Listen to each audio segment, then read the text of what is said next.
So I'd asked you to come on here. You'd already agreed, and then I was looking on your website, and this quote: "The Project Bionic team is unconcerned with outwardly superficial proclamations. We care about one thing: excellence. It's that simple. If we aren't excellent in every facet of our operation, we've failed." So tell me about that. Where does that ethos come from? Because I get that from you. I see that here. Where does that come from? I think it starts at the core of who I am, right? Like my path has been a winding one. I've had lots of different journeys, been able to wear lots of different hats throughout my life. And what I really found is that whenever you're doing something, when you're spending the one asset that we as human beings cannot buy back, which is your time, why not do that stuff at a top-notch level, right? And whenever you use excellence as a value to hold yourself to, it's amazing how that attracts other people that care about those same things. And even as you work for clients, or as you work in your community, or you work with friends and things like that, I just think it's such a differentiator. So many people right now are life hacks, or this tip, or here's a coaching way, or growth hacking, or all these different things. And counting is much bullshit. It doesn't matter. Like at the end of the day, all those things will come and go. The algorithms will change, the technology will change, and it'll be found out. And that's candidly why I don't even have my own podcast. I don't do a lot of that kind of stuff, because at the end of the day, the world is drowning in quote unquote thought leaders that are usually actually ripping off somebody else's work. They are working under somebody else and acting like it's theirs, and they're repurposing it. And for me, that is a travesty, and it's really too bad. And so what I strive for is authenticity and being genuine with humans and really creating an experience, whether it's 30 seconds of somebody outside of the grocery store selling a loose change newspaper, to digging deep with friendships and people I mentor, to have an impact, because that truly is what your legacy is as a human being in the short time you have on this planet. I'm very fortunate to get to work with a brand that is started and founded by a former Navy SEAL. And he told me they have a saying in the SEAL teams that you die twice. Once when you physically die, and the last time somebody says your name. And that really resonated with me, and something that I strive for. I want to make an impact. I want people to think back and go, man, that was a different human, and how they came about. And that will be the legacy that will echo through time. That mindset, has that always been a part of who you are? Is that something you picked up along the way, or came to the realization of? How did you come to that? Yeah, it's funny. There was these things called power tales that were back in the day. There were stories of our founding fathers or different historians and that kind of stuff that started when I was a really young child. And so history has always been something that I've really treasured and loved to dig into and think about. But the stories of the people we tell from the past are oftentimes sometimes, coded in that kind of stuff, but a lot of the people that we talk about or that are memorable are people that did amazing things in the face of long odds. And that's always been something that I've looked up to and thought about. I think as you get into your early 30s, you get out of, oh man, I got to have a job, and what's going to be, and what's my purpose, to what is your legacy. And having children at that time, starting to think about what they were doing and where they're at. For me, it became something about the heritage and what the name meant and what was going to mean for them long term. And so it's just been something that's been kind of hardwired since I was a small kid. When you talk about living authentically, I think all of us want to have those interactions. We want to strike up a conversation on the bus. We want to strike up a conversation in line at the grocery store. We're sometimes worried about how we might come across. Maybe we want to go deeper in our friendships, and we want to have that friendship that takes it to the next level of friendship, where, my wife, Allison, and I, we talk about our 3 a.m. friends. Those are the people we call at 3 a.m. If we need their help, they'd be there. How do we bring more of ourselves, more of our authentic selves to our relationships, to our friendships, to our family? How do we do that, or how have you managed to do that? Well, I think it first starts with your own vulnerability. Like, get out of your own head. Especially in the Pacific Northwest, saying hi to somebody is a rare thing, right? And it just makes you stand out from everybody else. So if you can stop being so worried about how you appear or what you appear, and become vulnerable in those moments and have conversations and take that extra step, it's amazing how that brings relationships forward or brings engagements forward that you're going to remember for a really long time. Len Saloni's book, Getting Naked, is such a great book of a parable about what vulnerability means. We all have that voice inside of our head, but the more you can go ahead and be vulnerable, the more that voice becomes a whisper. And then as you think about authenticity and what you're doing, I think so many people are in friendships or in business relationships for what's in it for them. Yeah. And I think that doesn't matter, right? If you can go ahead and put the focus on who they are and what's important to them and their own growth, that's going to lead to deeper and deeper conversations that are fruitful for both sides. The old adage that no one cares about what you have to say till you prove you care about them is something that I've said for 25 years now from my mentor, Rob Daniel. I think that those are things that resonate with me, whether it's a sales process, whether it's how you deal with your team members and your employees, or whether it's people just in general. But if you can dig in and find out what people's fears are, what they're wrestling with, and then get in that foxhole of life with them, even the way you and I met as you were starting your business, right? Giving you the pitfalls that I went through and talking about the mistakes I made. Yeah. And if I could go back and tell 15 years ago me what I would say, those are important things that help, really build bridges and help build really authentic conversations. And as you continue to strive for that and continue to put the focus on the person you're engaging with and working with and really promoting them and being excited for them and cheering them on, it just forges really, really strong friendships and connections with humans that are that last the test of time. I tell people all the time, I don't collect things, I collect humans. Not in a weird psycho way. Yes. Not their skins on your wall or anything. No. I mean, maybe a few hairs. No, just kidding. Right. So tell me about that people side, because at this point in your career, and correct me if I'm wrong, a lot of what you do is people.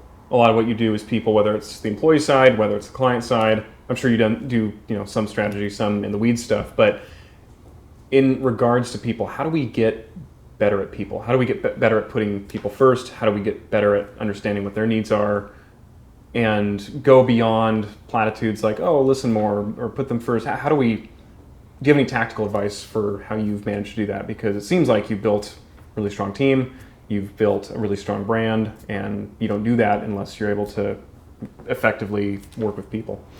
Yeah, again, it goes back to my childhood. I was fortunate. My father was a minister, and he was working with people in all kinds of different areas. Their ministry really focused on college kids, right? So you're in this really amazing time of life where you're free of your parents, you're experiencing the world at that time, but you're also figuring out what, kind of plotting your course in life.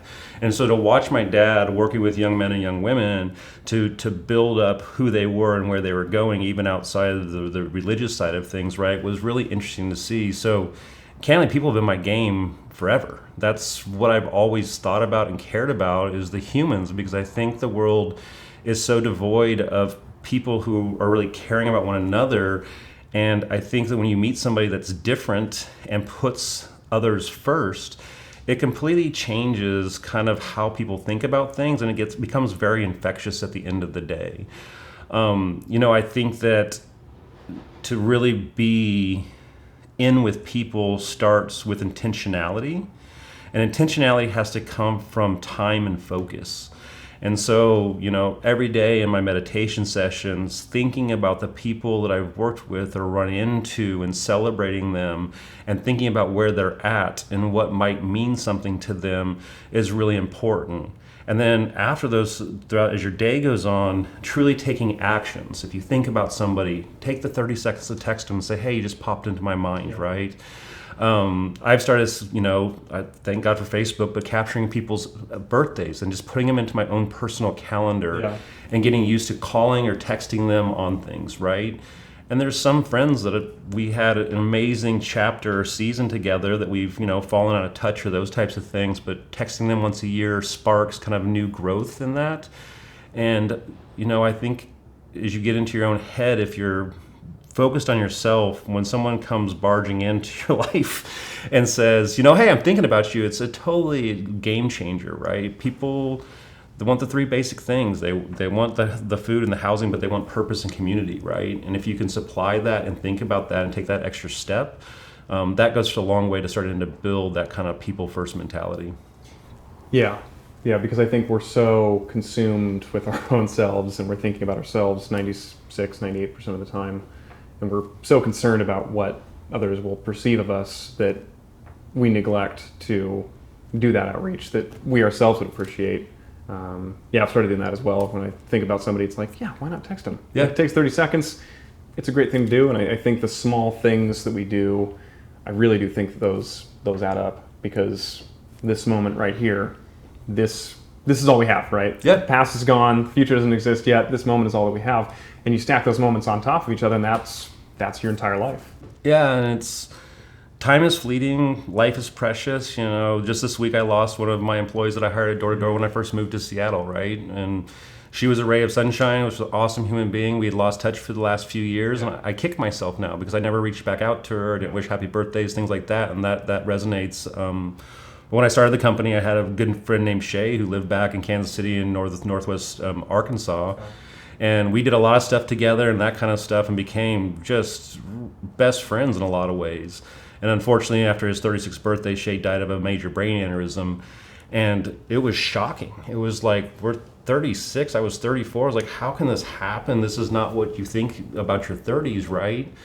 But in that, and in the flight back to Northwest Arkansas to be at his funeral, I really made a commitment to, okay, well, Shay is gone, but his kids are young and they're not going to know who he is. And so my charter to myself was to stay in touch with that family and to ensure that I was there for those kids. And it's amazing to watch those kids. They're both in college now, and well, she's graduated now and that kind of stuff, but they both made Eagle Scout, which was one of Shay's big dreams and things. And so to watch them move forward has been an incredible gift and keeps Shay alive for me. But it's taking the time and the diligence of sending birthday gifts and sending Christmas gifts and just being present. And so you talk about, 94, 90% of your time you're thinking about yourself. I oftentimes, probably regrettably, only think about what I'm doing in myself about 20% of the time. And most of that's done through journaling and meditation to refine how I show up. But often throughout my day, I'm thinking about the human I'm about to engage with and what they're going through, and how can I give to them, or how can I help them, or what's a book or support. And so you're thinking critically about the relationship, not from what's in it for me, but how can you give and give that person wings so that you can build a whole flock together. I like that a lot. I want to shift gears and ask you about Project Bionic. Yeah. So it was started back in 2009, is that correct? And take us back to 2009. How were people thinking about social media back then? It was funny. So prior to that, I was at Intercom Communications, the director of digital, and working on a lot of different things at a traditional radio station, right? And even though we were in a broadcast mechanism, I became very very enamored with sliver casting or narrowcasting. And as I looked at the data sets inside what was then Twitter and YouTube, I realized that this was going to be one of those places that we could start to do that at scale and micro messaging. And I read Google's ZMOT book, and I just thought, man, the zero moment of truth is coming and devices are coming. So it was really exciting. When Facebook came out of the EDU environment, I was like, holy hell, we're here. We can do this at scale now, right? And you could really start to go talk to brands. The other thing is I was traveling a lot for the job, and I had just had my second daughter in 2008. And as I was spending time, I had a couple of great mentors and men that are actually here in Seattle say, dude, don't be on a plane all the time. You're going to miss these years, and they're some of the most important years. Our kids are gone now. I literally sometimes wish that I had lacrosse games to go to, or soccer games, or swim meets and those types of things. And so for me personally, it was time for me to make a change and go back to my entrepreneurial roots. But secondarily, I saw social as being the first place where brands could be taken down off the shelf and become their people, right? They could be something that people could pass around and begin to own in some way. And so I turned in my resignation at Intercom and received a lot of snickers and laughs. I know that there's a lot of bets that when I would fail and where I would go back to and who I would work for someday. And people are like, dude, no one asks somebody where they bought their car online. No one's buying anything from social. Like, you're crazy. So it was really a leap of faith, but it was a leap of faith that believed that the medium was going to be different than what we currently had access to. And it was the first time where a marketing medium had a two-way dialogue or feedback into it. And if you could measure that feedback and you could begin to understand what people were talking about, I also believed you could bring business insights to things. So yeah, people thought I was crazy. People thought that I would fail quickly and that kind of stuff. And over the last 15 years, social media has become the center of the known marketing universe. And so it's been a really interesting journey over the last 15 years in some good ways and some not so great ways. So what did you do with that, the doubts or the Snickers? Did that fuel you and for you to say, well, I'll show you? Did that dissuade you? What was going through your mind back then? I would lie if there wasn't a piece of me that was like, oh yeah, I'm going to show you, right? I would lie. I think as I've gotten older, though, that has definitely evaporated for me. If you think something that's awesome, I appreciate your opinion, but it's not important to me at the end of the day sometimes. And so I think it was more about the mission of really trying to connect brands in a more authentic way. And I was excited about that, and I didn't really care what other people thought. I saw something that I thought was going to be different and would set brands apart that were embracing it early. I saw it as a place that could change how we as even humans interacted. And so I was very bullish on that. So the Snickers and the jeers were not necessarily something that I really even cared about. I've always kind of been that way. I don't really care often what people think. I've always been kind of a lone ranger in that sense. Both in social media and life, we have to continue to evolve. Roy Williams has this incredible piece. I should send it to you. He's a radio guy. You familiar with him? Mm-hmm. Okay, yeah. So he has this incredible piece about different eras in he's talking about men because he's a man, but different eras in a man's life. And he talks about how the 30s, 40s, that's when you start to think about, okay, what is my purpose? What is the mark I'm going to leave on the world? Like you were saying earlier. One of the things he says is the saddest thing is men who get to their 60s and instead of getting 30 years of experience, they've gotten 1 year of experience 30 times. How do we ensure that, whether it's social media is ever evolving and you have to continue to evolve with it, so on the business side, or maybe it's the personal side where I see people in my life that have remained stagnant and it's like, it's just so damaging. How do we ensure that we're continuing to evolve, continuing to learn? Yeah, I think there's three key things in it. First is your own accountability to yourself. And I hold that in my diaries and my journaling and my goal setting. If you're not plotting that course and you're not being diligent in that and taking the time to do that, then your mind will run over you and will convince you that you failed, even sometimes when you're very successful. If you look back at some of the musicians or athletes and stuff like that, the number of them that really never thought of themselves even after they died, up until the time they died, of them being who they were is pretty amazing, right? I think secondarily that we have to become at least change agnostic to change lovers. The world is changing, it's changed radically. My grandmother on my mom's side grew up very, very poor, and she remembers when the men came and strung the lights, but their house didn't get hooked up. She remembers listening to her first radio through a hot pane glass window or sitting on a hot street watching a television for the first time.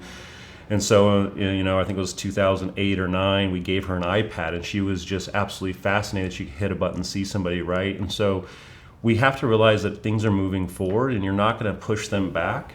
And I sadly see so much vitriol and hate and fear being based in change. And if they embrace the change, it changes how it looks. So you have to become a change agent, become comfortable with change. And then last but not least, this whole fail fast and fail up and all that, that's where people continue to go through and have the same 1 year because they never understand the grit and determination it takes to push through those things. And yeah, there can be failed business models and that kind of stuff, but really though, it's about how much you want it. Randy Pausch, he was a professor at Ivy League School. He was on Oprah and talked about the walls are not there to keep you out. They're there to prove how much you want something, right? And I think so often in our society now, we're so prone to give up and quit and just go do something else. But you then never understand the path that's going to get you to that mountaintop. You just go back to the bottom and start another path, and it gets hard again, and you just go back to the bottom, right? And so I think it's about that dedication. I think it's about the mindset. And I think it's about the accountability that you hold within your own soul and heart that really allows you to go ahead and plot a lifetime of lessons and journeys that then contribute to the overall path.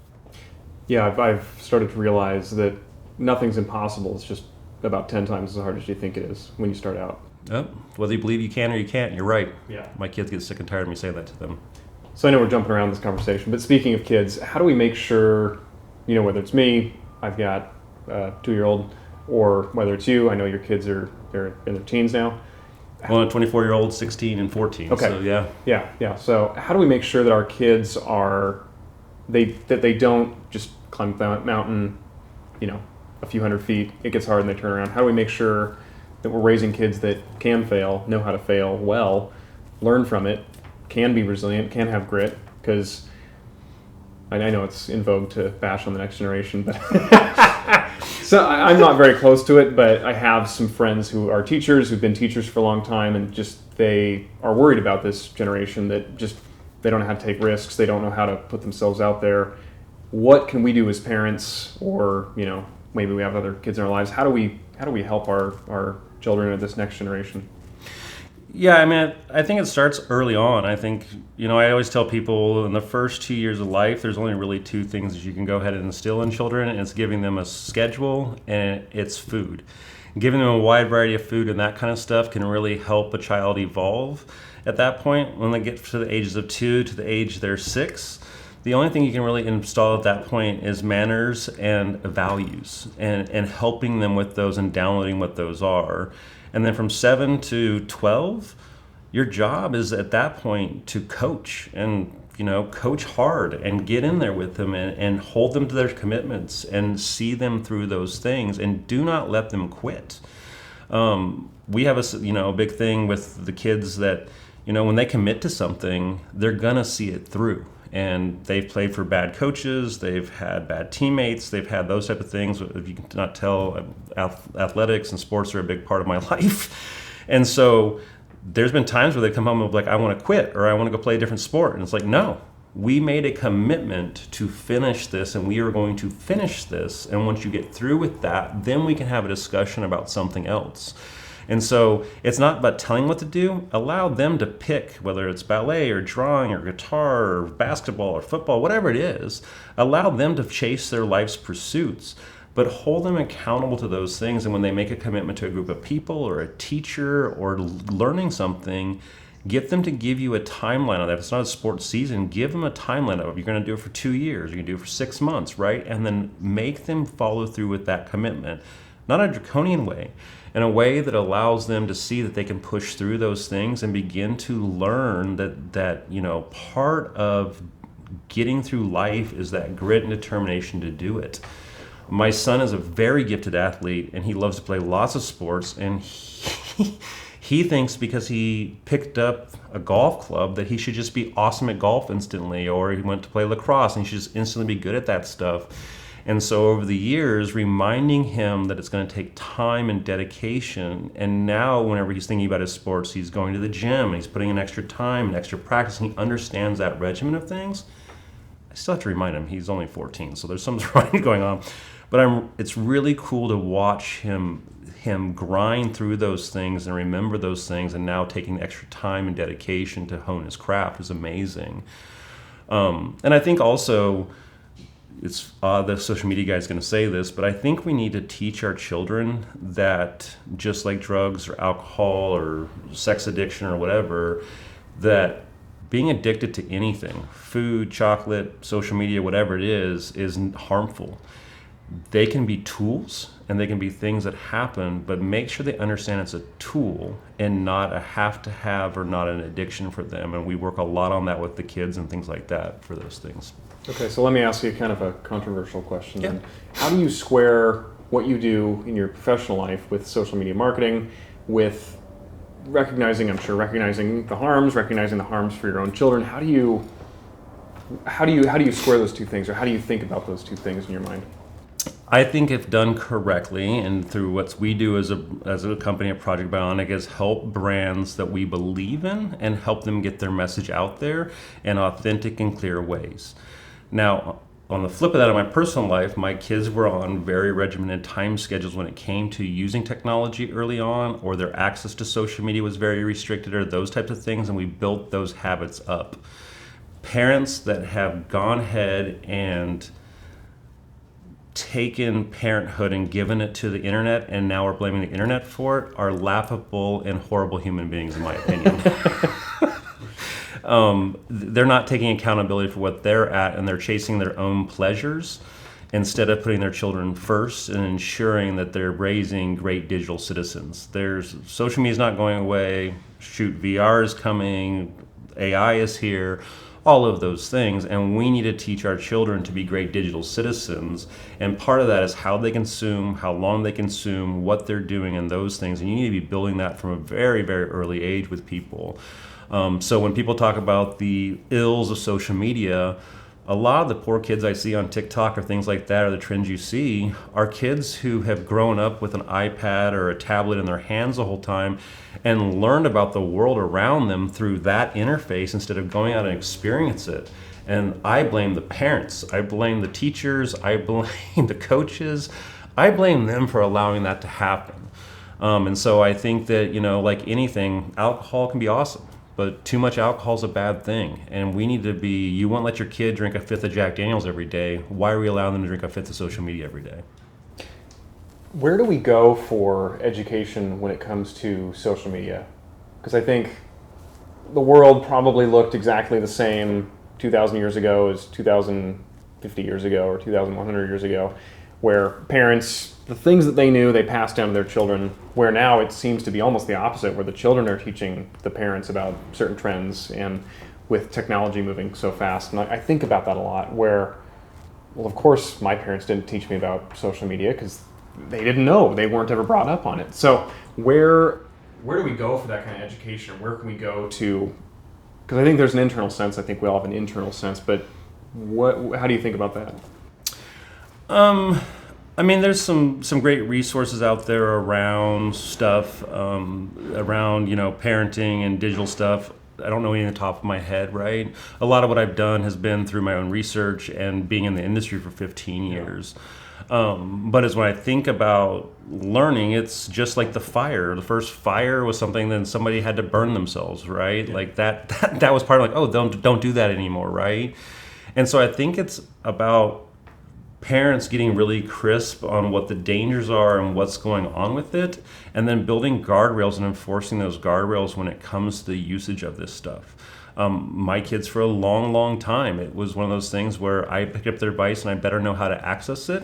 And if I didn't get into it, they lost it, right? But then I would look through and examine their stuff. Now they're teenagers now and they're past the age of 13, so I trust them now to use it the way they're supposed to and do the right things by it, and I don't need to inspect that anymore. But so many parents gave a kid an iPad at their Applebee's dinner and let them sit there for hours on it, and then all of a sudden the kid turns 13, they don't understand what's going on with them, and I'm like, well, dude, you've been allowing this to happen for years, and this is how their framework and how their neurons have been formed on things. So I think that's a really important thing, but then also how we are using technology, especially in relation to our children. I see so many kids come up to their parents who are on their devices and start to talk to their parents. Their parents go, hold on real quick, and they're answering an email. Or they're looking at a video, for God's sakes, and I'm like, do you know what you just said to that child? You just said to that kid, what you are doing on your mobile device is more important than they are. Right. And when they get to be a teenager and they do the same thing to you, you're the one that created that. It's like that old drug ad, I learned it from you, Dad, right? And that's a lot of what we're doing. We're patterning that kind of stuff. And so I think the new generation is incredible, personally. I've had great luck with millennials. I've had great luck with zillennials. I have alphas now, right? Like, I enjoy the hell out of them. And I think that as a historian, I love to watch how they're changing and what they're coming to. My son at 12, 13, and 14 years old, I've had conversations with about politics or global things going on or climate change or things. I never even had the capacity to have those conversations with my parents, right? And so instead of being intimidated by it, we need to learn to harness it. We need to learn to hold accountability in it. And we need to have good habits ourselves and mirror those back to our children. And make sure that when your kids come up to you that you put the thing away. And make sure they feel valued in it and make sure they know they're their priority. Yeah, I was watching a film recently, a documentary, and there was this 10-year-old talking about the ills of racism and structural racism. You're 10. Yeah. I didn't start thinking about that stuff when I was like 25. Yeah. Goodness, I yeah. mean, shoot, I sometimes didn't think about it till 10 or 15 years Yeah, ago, you know? yeah. Like, it's been one of those things that, and I think that's what's interesting about social, is social has torn down the walls and taken the city square from the middle of the city to being online. And now if you're doing it in a proactive and a way, and you're making sure that you're consuming great content, that what you can learn and how you can do things is unbelievable. I traveled to South Africa with the kids and to Egypt in 2019, and to watch how Meta is used there is much like we use the web in the United States. Meta is their ecosystem. It's how they communicate with their friends and family. It's how they video chat. It's how they talk. It's how they connect with businesses. They even pay through it and those kind of things. And it's amazing to watch that town square happen. And I think sadly in America, we don't put discipline into how we use new tech or how we look at evolution of trends. So often the trends are what wag the people versus going through and truly thinking about like other countries have, and even third world countries where they're just excited to be connected and to be able to call their Aunt Joburg that they haven't seen in 9 years, right? It's reconnecting people, but it's also facilitating conversations about things that have been hidden or in the darkness, and that's social. Social is a giant flashlight that you can shine on something. Now, with fake and bots and some of that kind of stuff, there's a whole nother layer right now that we're having to deal with, but I also believe this is a point in time, and some of that's going to be fixed through technology and AI as we move forward. Yeah, I'm always uncomfortable with blanket statements about people groups, about technologies. So when social media is bad, is it though? Like, I'm sure there are certainly bad things about it. We're all aware of those, but there's also positives to it, and there's lots of those as well. And I think it's easy for us to think in binaries. It's a lot harder for us to say social media has a lot of bad. It also has a lot of good to it. Yeah, so did TV, so did rock music, so did rap music, so did hip hop music. Like, the list can go on and on. I'll never forget. Again, I grew up very religious, but I remember Bart Simpson was going to end the world, and stuff like Cowabunga and Eat My Shorts Dude were like, oh my God, I can't believe they're even saying that, right? And that's going back to my point. That's where we have to be change agents. We have to continue to flow and move with it and that kind of stuff. You know, got to get down with the Skippy, Ohio, and that kind of thing. You know, at the end of the day. I was looking at your LinkedIn before this just to get ready and prepared for it, and I noticed your LinkedIn profile picture is not some professional headshot. It's you on a swing, and so you are somebody who's managed to be. I heard this quote today from Alan Watts: to be sincere, not serious. And you're somebody that's sincere, but you're not serious. How have you managed to not take yourself too seriously, to take your work seriously and being sincere in the work that you do, but you don't take yourself too seriously? I'm a goofball, and I have been incredibly fortunate in my life. I made all the cardinal wrong decisions early in my late teens and early 20s. Candidly, it cost me my relationship with my oldest daughter because she was up for adoption, and we reunited in 2019. I have seen all of that, right? And I've seen what ego can do to destroy being authentic. And so, when you can be vulnerable, and you can be goofy, when you can be who you are, it's so freeing, because now all of a sudden you can just show up every day and be what you want. Even the way I dress, people are like, why are you dressed the way you do? Because I like it. And I like it. I'm comfortable in it, right? That's who I am at the end of the day. Yeah. I guess we kind of were similar today. Yeah. But once you stop caring about what other people think and really value how you show up, and humor is one of the easiest and fastest ways of breaking down walls with people. And so that's why I love to be gregarious. That's why I love to be self-deprecating about myself. Because for people, it totally disarms them. Josh started social media in 2009. He's just this tech guy. And I'm like, no, man. It was a natural, organic path for me from a sub shop to where I'm at today is where I'm at, because I followed along and I took the journeys and I went to the mountaintops and then conquered new mountains, and that's what it's all about. But along that way, being able to have fun with who you are and being goofy and swimming the other direction. LinkedIn is just full of has-beens and people that are hacks. And all the headshots, people are like, oh, well, what about the Instagram filter? I'm like, what about your LinkedIn page, bro? Like, it's just crazy to me. And it's become a place to ballyhoo who you are and brag. And then everyone else glad hands you, like, oh, you're cool. And I'm like, it's ridiculous. It's really ridiculous. And that part is the adults who are saying, well, the kids are bad because they're on TikTok and what they're doing. And I'm like, oh my God, I just saw your LinkedIn post, you bragging about yourself, and I know you and know that your group or whatever is failing. Right. And yet you're acting like you're on a private airplane going somewhere. Like, Right. get over yourself. Yeah. And I think the more we can stop taking ourselves seriously and take our relationships with other people seriously, the faster we heal the world. The other thing I've noticed about you is you are endlessly curious. You have your interests in a lot of diverse areas, whether it's, we've talked about AI, we've talked about social media, you were doing something with this weed company for a while. Yeah. What signs do you look for internally where you say, yes, I want to pursue that. Like, I'm curious about this, I want to pursue that. How do you balance? I'm asking like 3 questions, so we'll just start off with the first one. What signs do you look for internally to say, yes, I'm going to pursue something?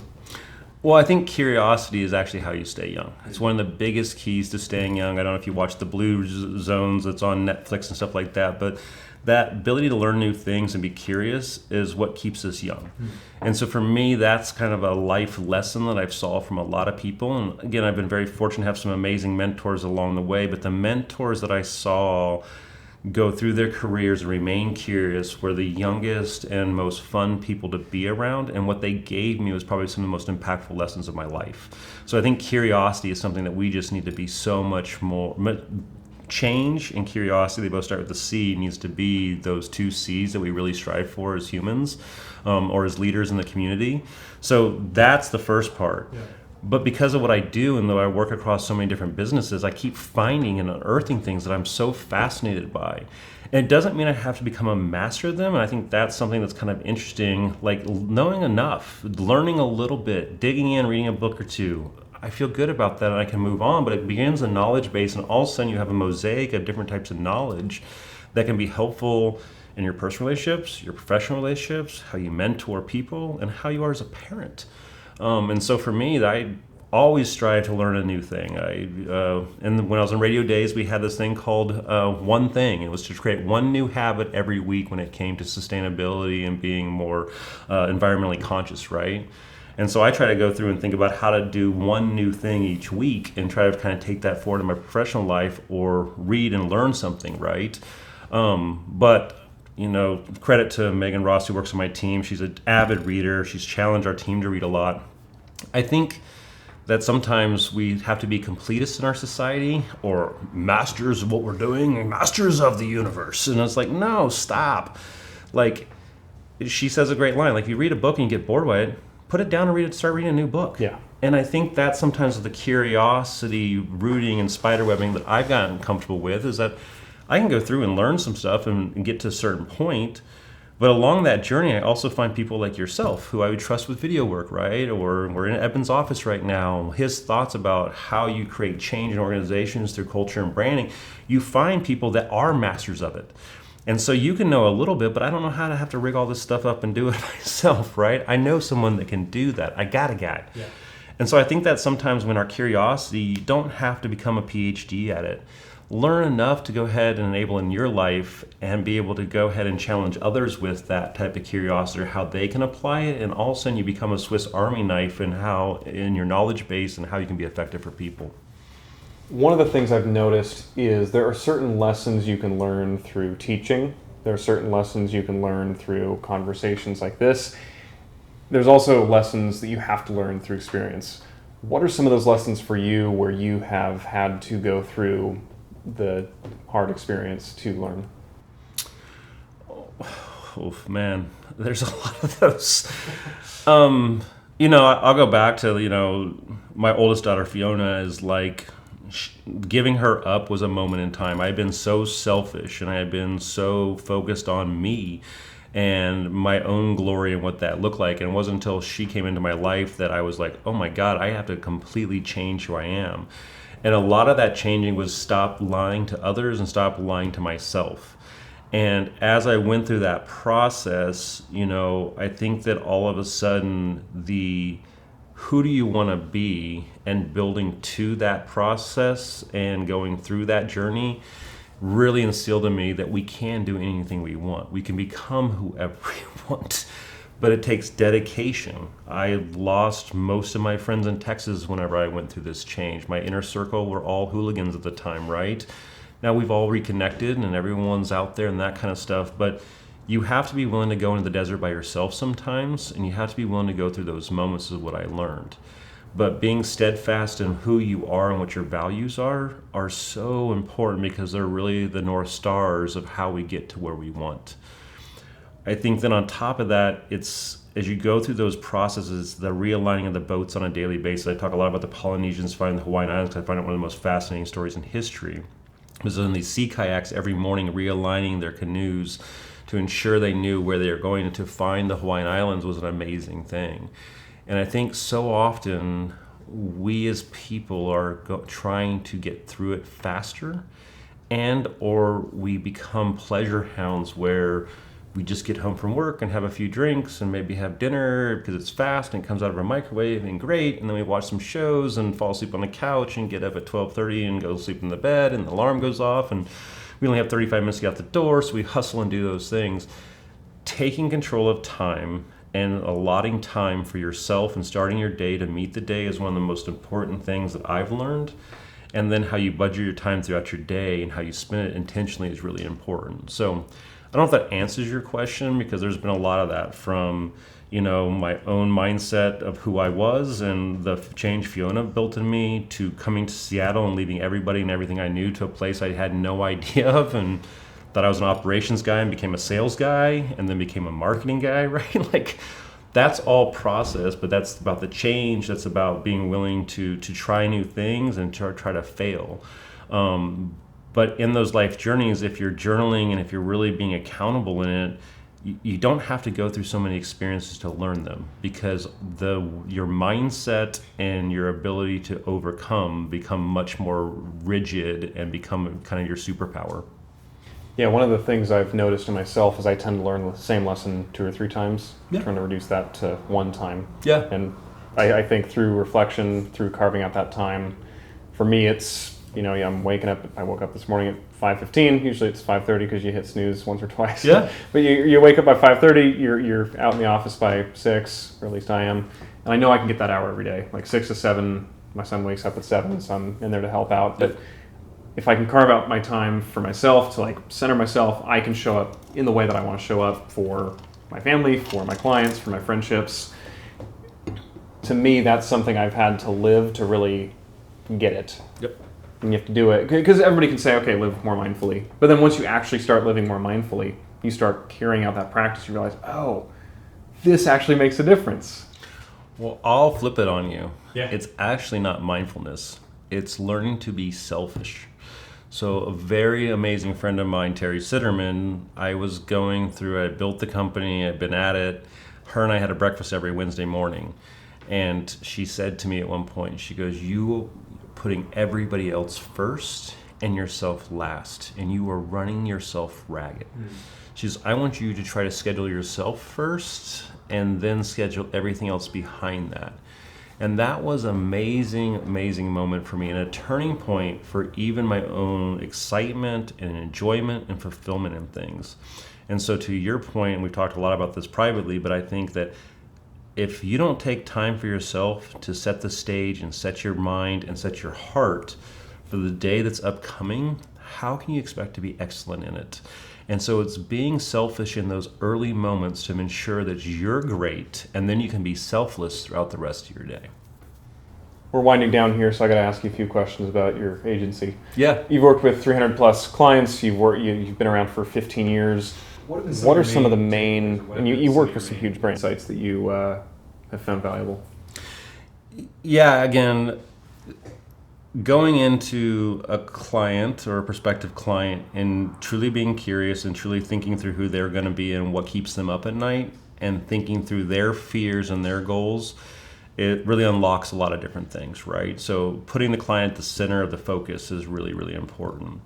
I think secondarily that having the backbone to stand up to clients and protect your people in the team and protect that is also a really important lesson.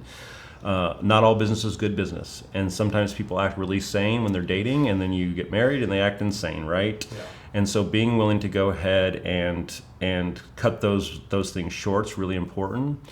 But I think that people want to learn. They don't buy things they don't understand. So if you're representing a new product like social was 15 years ago, it's not about coming in there and, people call themselves mavens and witches and ninjas and all kinds of weird bullshit, right? When this all started. Yeah.